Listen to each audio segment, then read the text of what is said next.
Si Sir po, ang kanyang problema po ay ang kanyang mata. Hirap po siyang magbasa sa kanyang cellphone kapag mayroon siyang mga message na binabasa.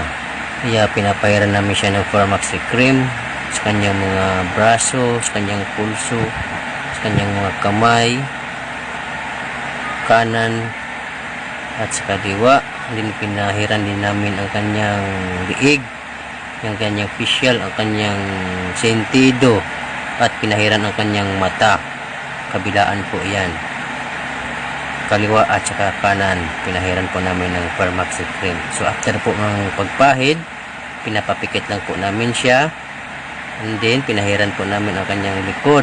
So after segundo, 5 minutes to 10 minutes, pinapatayo namin siya, pinapagalaw namin ang kanyang mga paa at ang kanyang mga kamay, and then tinanong namin siya kung okay na po ba ang kanyang paningin, kung nababasa na po ba ang kanyang cellphone yung mga message. So ito po ang kanyang sinasabi. Sabino, nababasa po na, nababasa na. Oo, nababasa na. Then minihilar ka. Maliwanag. Mababasa mo natin yung maliwanag.